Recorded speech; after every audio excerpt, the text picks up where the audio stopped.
आशु, मेरा बड़ा गंभीर सा सवाल इस पर यह है, मैं प्रधानमंत्री मोदी को बाद में कोट करूंगी, एस जयशंकर को, आरबीआई को, नीति आयोग को, सुप्रीम कोर्ट को, इन सबको मैं बाद में कोट करूंगी। सबसे पहले चुनाव आयोग इसमें क्या महाराष्ट्र में अंडर द डॉग खड़ा होता है क्या, कि पिछले 15 साल से महाराष्ट्र के और हरियाणा के चुनाव एक साथ हुए। पहली मर्तबा ऐसा है जब महाराष्ट्र के अलग और हरियाणा के अलग, और ये सियासी सरगर्मियों में खबर थी कि चाहती है महाराष्ट्र सरकार कि ज्यादा से ज्यादा पैसा चला जाए तब चुनाव हो। चुनाव टले अभी।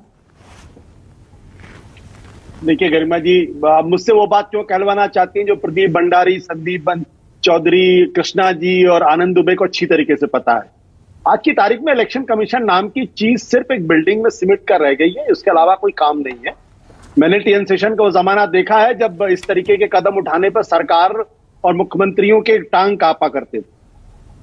किसी सरकार की हिम्मत नहीं होती थी इस तरीके से करे। ये खुलेआम चुनाव आयोग की आचार संहिता का उल्लंघन है, और अगर चुनाव आयोग ही उसका कॉग्निजेंस नहीं लेगा, उसको रोकने की कोशिश नहीं करेगा, तो फिर चुनाव आयोग के बारे में किसी तरीके की टिप्पणी करने से का कोई मतलब बचा नहीं। जहां तक आपका जो सवाल फ्रीबीज को लेकर सवाल था, देखिए इसमें मैं दो बातें कहना चाहूंगा। फ्रीबीज की जरूरत क्यों पड़ रही है? इसलिए जरूरत पड़ रही है क्योंकि सरकारों ने काम करना बंद कर दिया है। और अगर आप सिर्फ हरियाणा का उदाहरण ले लें पिछले 10 साल का, तो आपको पता चलेगा कि हरियाणा की अर्थव्यवस्था कोलैप्स होने के कगार पे है। 2014 में जब खट्टर साहब की सरकार आई थी, तब उस राज्य के ऊपर कब्जा था 70,000 करोड़ का, 70,000 करोड़ का कब्जा था। 2019 में बढ़ के हुआ 1,85,000 करोड़, और 2024-25 के आसपास ये पहुंचने वाला है तकरीबन 3,17,000 करोड़। यानी डेट टू जीडीपी रेशियो जो 2014 में 16.23% था, वो 2023-24 में बढ़ के हो गया है 26.1%। डेट टू जीडीपी रेशियो की बात मैं कर रहा हूं। यानी पिछले 10 साल में जो राज्य के ऊपर, जो हरियाणा राज्य के ऊपर जो कर्जा था वो 70,000 करोड़ था, वो बढ़ के अब 3 गुना से ज्यादा हो गया है। तो जब सरकारें काम नहीं करेंगी, और ये तो प्रधानमंत्री का अपना स्टेटमेंट है, प्रधानमंत्री नरेंद्र मोदी का, कि जो भी राज्य सरकारें या फिर जो भी सरकार अर्थव्यवस्था के साथ खिलवाड़ कर रही है, चुनावी रेवड़ियों के चक्कर में उन्हें एक्सपोज करना जरूरी है। फ्री की रेवड़ियों से किसी का भला नहीं होगा, अर्थव्यवस्था का भट्टा और बैठ जाएगा। बिल्कुल। तो जब आपका कर्ज का हालत ये पहुंच जाती है, तभी तो आप रेवड़ियों की बात करते हैं ना। और प्रधानमंत्री जी ने तो खुद कहा था, ये जो रेवड़ी कल्चर है ये देश के लिए एक बहुत ही खतरनाक बात। ये बात मैंने नहीं कही, बल्कि उन्होंने 16 जुलाई 2022 को ग्वालियर में ये बात कही। वही प्रधानमंत्री जी को अगर ये लगता है कि बीजेपी को 5 अक्टूबर को, और आप देखिए अजीब इत्तेफाक की बात, पहले 1 अक्टूबर को वोट होने वाला था, फिर भारतीय जनता पार्टी की तरफ से इलेक्शन कमीशन को वहां उनसे रिक्वेस्ट की गई कि भाई कुछ कारणों से आप इस चुनाव को टाल दीजिए। वो 5 तारीख को टाला जाता है, और 5 तारीख को ही खाते में पैसे जा रहे हैं। तो ये महज इत्तेफाक तो नहीं हो सकता ना, ये महज इत्तेफाक तो नहीं है। और इलेक्शन कमीशन इसका कॉग्निजेंस नहीं लेगा। मैं डंके की चोट पे कहता हूं, इलेक्शन कमीशन इसका कॉग्निजेंस नहीं लेगा। नहीं लेना, लेकिन चुनाव आयोग के फिर एक और काउंटर सवाल ये भी है क्या आशु, कि चुनाव आयोग की शक्तियां भी सीमित हैं। चुनाव आयोग ने ये कहा कि फ्रीज 20 पर पार्टियां क्या पॉलिसी अपनाएंगी, उसे रेगुलेट करना चुनाव आयोग के अधिकार क्षेत्र में नहीं है। चुनाव की तारीखें छोड़ दीजिए, चुनाव की तारीखों का ऐलान उसके विशेषाधिकार में है, लेकिन पॉलिसी घोषणाएं क्या करेंगी सरकारें, ये उसके अधिकार क्षेत्र में आता ही नहीं। काश टीएन सेशन आज होते। मैं तो इतना ही कह सकता हूं, ये चुनाव को इन्फ्लुएंस करने की कोशिश है, वोटरों को प्रभावित करने की कोशिश है कि जिस दिन वोट पड़ने वाला है उसी दिन उनके खाते में पैसा जा रहा है। ये डायरेक्ट घूस देने की कोशिश।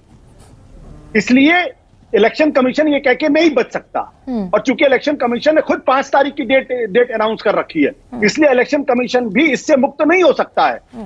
और मैंने टीएन सेशन का जमाना देखा, इसलिए मैं आपसे कह रहा हूं, कोई मुकाबला ही नहीं है इस देश के अंदर। जिस तरीके से टीएन सेशन ने चुनाव आयोग को स्थापित करने का काम किया, आज के चुनाव आयोग ने उस स्थापना को पूरी तरीके से खत्म करने का काम किया। आज इस देश, आप देखिए सरकार कहती है 1 नेशन 1 इलेक्शन, और महाराष्ट्र और हरियाणा के चुनाव एक साथ नहीं हो सकते। और जो तर्क चीफ इलेक्शन कमिश्नर ने दिया था, 20 साल के बाद जनता उस पर हंसेगी कि एक जमाने में ऐसे मुख्य चुनाव आयुक्त भी थे जो इस तरीके का अनर्गल प्रलाप कर रहे थे। ये महाराष्ट्र वाला जो तर्क है आशु, ये कितना जायज तर्क है महाराष्ट्र वाला कि भाई चुनावी कि मॉनसून है, त्योहारी सीजन है, इसलिए महाराष्ट्र में चुनाव नहीं हो सकता। आपने खुद भी अपने वक्तव्य में किया, मानसून अगर महाराष्ट्र के अंदर तो क्या जब पिछली बार चुनाव हो रहे थे तब मानसून नहीं था, और अगर था तो हरियाणा और महाराष्ट्र के चुनाव आप साथ करा सकते थे ना, एक हफ्ते आगे पीछे कर देते। लेकिन अभी तक तो महाराष्ट्र के चुनाव का ऐलान भी नहीं किया गया है। यही दिखाता है बैड फेथ, और मैं बार बार कह रहा हूं। लेकिन इसमें विपक्षी पार्टियां भी पीछे नहीं है ना आशु भाई। एमएसपी पर लीगल गारंटी का ऐलान किया कांग्रेस ने, राजस्थान में चुनाव हुए, स्मार्टफोन बंटवा दिया अशोक गहलोत ने, और 6 महीना पहले कैबिनेट में अप्रूव किया वो पॉलिसी। भूपेश बघेल ने दुनिया भर की छत्तीसगढ़ में पॉलिसीज को लागू करने की, ऐलान करने की एक तरीके से पहल की। तो विपक्षी पार्टियां कहां पीछे? संजय राउत कह रहे हैं हम भी बांटेंगे 3,000 रुपए। वो ये इस हवाम में सब नंगे हैं। हाँ। सब एक जैसे हैं। लेकिन दिक्कत क्या है, जब इलेक्शन कमीशन अपना काम नहीं करता है, जब जो हमारे संवैधानिक संस्थान है वो अपना काम नहीं करते, हाँ। तब दिक्कत पैदा होती है। राजनीतिक पार्टियां तो चुनाव जीतने के लिए सारे हथकंडे अपनाएंगी, चाहे वो भारतीय जनता पार्टी हो, चाहे कांग्रेस हो। अब राजनीतिक पार्टियों से अलग प्रदीप जी वॉट अबाउटरी में जाइएगा, लेकिन समय क्योंकि कम है, देश के प्रधानमंत्री ने खुद इस रेवड़ी कल्चर को एक नहीं कई मर्तबा सलाम किया। जनता को मूर्ख बनाने की कोशिश, फ्री के हथकंडों से किसी का भला नहीं हो सकता। रेवड़ी कल्चर देश को आत्मनिर्भर बनने से रोकता है और देश के विकास के लिए घातक है। और सबको एक्सपोज करो तो क्या हरियाणा में खुद भी एक्सपोज होती बीजेपी दिख रही?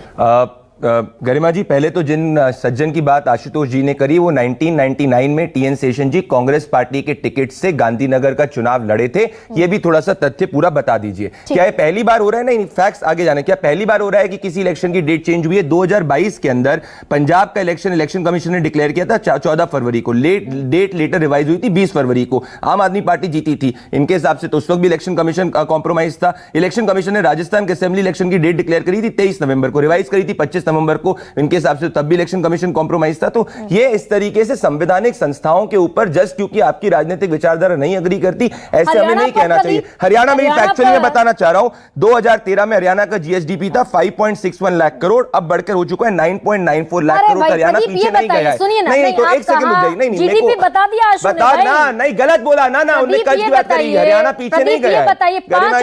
एक सवाल का सीधे जवाब दे दे, आपने मुझे बोला सीधे जवाब दे दीजिए, पर आपने मुझे बोला ना नोट करने के लिए, तो मुझे जवाब तो नहीं, इतने सारे मुझे समय भी देखना है। 5 सेकंड में दूंगा। इन्होंने एक और झूठ, कांग्रेस के प्रवक्ता ने बोला 5 सेकंड लूंगा। कर्नाटक को भारतीय जनता पार्टी की सरकार ने 280% ज्यादा दिया जितनी यूपीए सरकार ने देती थी। एक प्रूफ दिखा दीजिए कि हमने फंड होल्ड किया, वापस ले लूंगा। मुझे बताइए, झूठ बोल रहे हैं। सवाल सुन लीजिए। 5 अक्टूबर को पैसा, मैं पहले सवाल पर इसलिए लौट रही हूँ क्योंकि चाहती हूँ कि प्रदीप आज इस सवाल का जवाब देकर जाए। बिल्कुल। 5 अक्टूबर को पैसा, 5 अक्टूबर को वोटिंग, 31 नवंबर तक का टाइम था, 30 नवंबर तक का, आगे पीछे हो सकता था। नहीं तो वो आपका चीज है। मैं वापस से कह रहा हूं गरिमा जी, सरकार भाजपा की बन रही, उसके बाद भी जाके 10,000 रुपए मिलेंगे, तो इसमें किसान सम्मान निधि तो बंद नहीं हो रही। और क्या पहली बार ऐसा हो रहा है कि कोई गवर्नमेंट ने उठा के जो है कुछ अनाउंस किया? नहीं, कांग्रेस पार्टी तो खुद अनाउंस कर रही थी, न्याय योजना अनाउंस करी थी, जब हमारी सरकार बनेगी 1-1 लाख रुपए महिलाओं को देंगे। नहीं, उनकी सरकार बनी, नहीं हो पाया। कर्नाटक के अंदर गृह लक्ष्मी की वादा किया था, नहीं दे पा रही। हम वादा कर रहे हैं, जनता को अगर हमारी क्रेडिबिलिटी में विश्वास होगा तो आगे दे देंगे। अगर हम इलीगल कुछ कर रहे हैं, इम्प्रॉपर कर रहे हैं, Garima ji please go to the court. Sandeep Chaudhary, बहुत छोटा सा कंक्लूजन कि भाई एक उंगली आप उठाते हैं दूसरों पर, 4 आप पर भी उठ जाती हैं क्या? बहुत जल्दी से बता दीजिए।